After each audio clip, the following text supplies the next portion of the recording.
여러분 반갑습니다. 오늘은 12월 16일, 오늘도 박 목사 채널 방문해 주셔서 너무나 감사를 드립니다. 오늘 청매 큐티 가이드 시작해 보도록 하겠습니다. 오늘은 역대하 34장입니다. 역대하 34장 1절부터 13절까지의 말씀입니다. 오늘 저는 제목을 언제나 옳은 요시야 이렇게 제목을 지어봤습니다. 아몬이 죽은 후에 요시야가 왕이 되었습니다.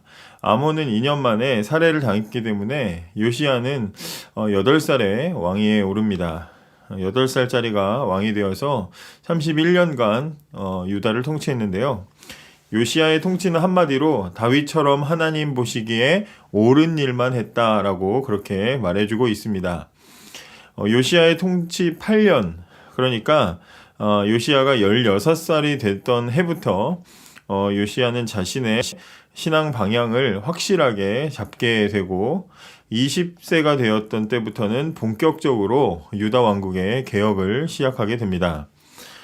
생각해보면 요시야는 아주 좋지 못한 상황의 왕이 되었죠. 아버지는 신하들에게 살해를 당했고 또 왕위에 오를 준비를 마치지도 못한 어린 나이에 왕이 되었습니다. 모든 것이 평탄하지 못한 상황이었을 때 요시야는 지난 왕들처럼 먼저 정적을 제거하고 왕권을 강화하는 데 힘을 쏟은 것이 아니라 선왕들의 길을 교훈 삼으면서 가장 먼저 하나님을 찾았다는 것을 우리가 보게 됩니다. 그리고 하나님 안에서 자신의 길을 확실히 발견한 뒤로는 아주 과감하게 유다를 개혁했다라는 것을 우리가 인상 깊게 보게 됩니다.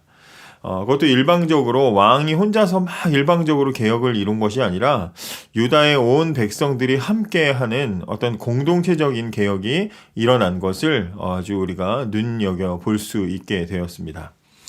요시야는 하나님과의 관계를 완전히 회복할 목적으로 철저하게 정결 작업을 단행을 하게 되는데 모든 단계를 아주 철저하게 진행하게 됩니다. 먼저 첫 번째로 정결 작업을 무엇을 했냐면 더러운 우상을 청소하는 일을 했습니다. 매번 어떤 개혁을 일으키는 왕들이 다 그랬지만 역시 요시야도 마찬가지였습니다. 우상 청소를 하는데 역대 가장 아주 강력한 방법으로 우상을 청소합니다. 요시야는 우상을 몰아내거나 부수는 것으로 깨부수어버리는 것으로 그냥 끝내는 것이 아니라 아예 가루로 만듭니다. 그리고 우상 숭배자들의 무덤에다 그 가루를 뿌려버립니다. 무덤에다 가루를 갖다 뿌린다는 것은 그 무덤을 모욕하는 거죠. 또 이미 죽은 이방 제사장들, 이방 우상 사제들, 이교도 사제들의 뼈를 무덤에서 다 꺼내서 태워버립니다. 그래서 이방 우상의 뿌리까지도 뽑아버리는 아주 강력한 개혁을 하게 되는 거죠. 생각해보세요. 이제 부관참시라고 그러죠. 죽은 거 갖다 꺼내가지고 다시 죽이는 거 부관참시잖아요. 우상 제사를 드리던 이교도 제사장들의 이미 죽은 제사장들을 시신 뼈를 꺼내가지고 부관참시를 할 정도의 강력한 이 개혁이라고 한다면 아직 살아있는 우상 사제들도 있을 거 아니에요. 살아있는 이방 우상 사제들이 있을 거 아닙니까?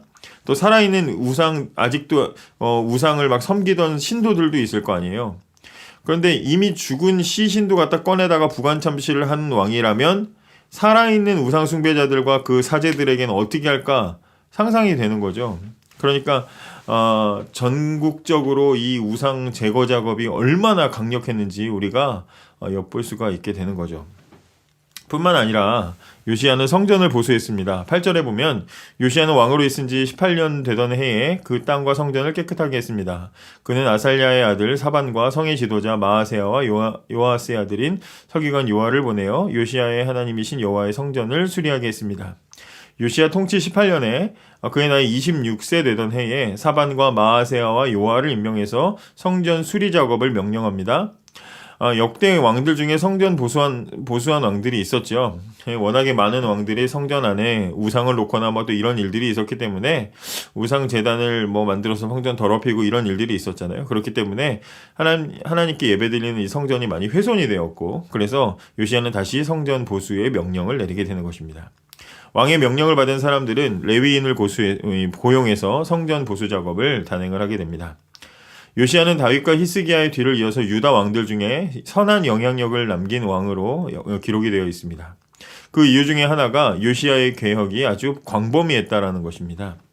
본문에 기록되지 않았지만 요시야가 한참 하나님을 향해서 신앙의 방향을 잡아가던 시기에 요시야 통치 12년, 그의 나이 20살이 되던 해에 강적이었던 아수르, 당시에 뭐 모든 나라에게 아주 영향을 끼쳤던 아수르가 이 내부 갈등이 막 있으면서 나라가 내부 갈등이 있으니까 외부에 신경을 잘 못 쓰는 거죠. 그래서 주변 국가들에 대한 관리가 부실해진 틈을 타서 요시야가 기회를 놓치지 않고 아수르가 붙잡고 있었던 북이스라엘의 일부 나라들을 되찾게 됩니다. 사마리아, 갈릴리 지방들을 되찾게 되고 그래서 그것을 유다로 합병을 시키게 됩니다. 그러니까 이전에는 북이스라엘이었는데 합병해가지고 남유다로 만드는 영토를 넓힌 거죠. 그리고 그곳에서도 북이스라엘이니까 여전히 그 북이스라엘의 그 잔재가 남아있을 거 아닙니까? 게다가 야수르의 영향까지 받았을 텐데 그곳까지도 우상청소 종교개혁을 과감하게 단행하는 모습을 보이게 됩니다. 그러니까 전국적으로 이제 북이스라엘이 다시 우상으로부터 돌이키는 일에 아주 일조를 하는 거죠. 요시야는 누구보다도 하나님 앞에 옳은 일만 했던 그런 왕이었습니다. 하나님은 그의 마음에 비전을 담아주셨고 요시야는 철저하고 완전하게 하나님의 비전을 이루면서 따라갔습니다. 유다 왕국은 위기에 있었습니다. 그때 살해당한 아버지의 뒤를 이어서 왕위에 오른 겨우 8살짜리 왕에게 누가 기대하겠습니까? 그러나 요시야는 누구도 하지 못했던 일을 이루었죠. 요시야는 모든 유대 백성들의 마음을 하나로 묶었고 내일 보시게 될 본문을 보면 하나님 앞에서도 모두 한 마음으로 순종하며 절기를 지키도록 그렇게 만듭니다. 요시야가 이렇게 언제나 옳은 일, 이렇게 위대한 일을 이룰 수 있었던 이유가 무엇입니까? 그것은 어려서부터 하나님을 섬겼기 때문입니다. 3절에 보시면 요시야는 왕으로 있은 지 8년 되던 해에 그의 조상 다윗이 따르던 하나님을 섬기기 시작했다 이렇게 말하고 있는데요. 한글 성경에는 하나님을 구했다 이렇게 되어 있습니다. 근데 이 말은 뭐냐면 하나님을 알려고 애썼다는 말입니다. 하나님을 어려서부터 알려고 애를 썼고 모든 일의 결정과 행동들을 다 하나님의 뜻을 중심으로 하는 사람이었다. 이제 그렇게 기록하고 있는 것입니다. 어려서부터 철저하게 하나님을 의지하고 따르는 훈련을 해온 결과로 이런 큰 일을 감당하는 사람이 될 수 있었다라는 거죠.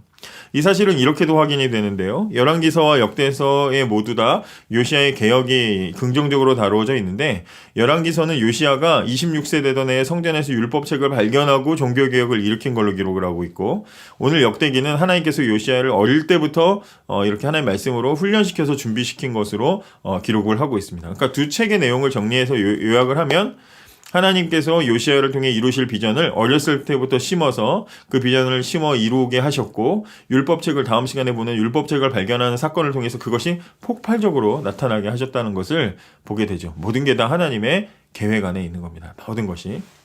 요시야가 어려서부터 하나님을 찾으며 알려고 애썼을 때 하나님은 그를 만나주셨고 아주 오랜 기간 동안 하나님과 한 걸음씩 동행하는 훈련을 하게 하셨습니다. 그 결과로 항상 옳은 하나님의 위대한 사명 감당할 수 있었다는 것을 우리가 기억해야 되겠죠.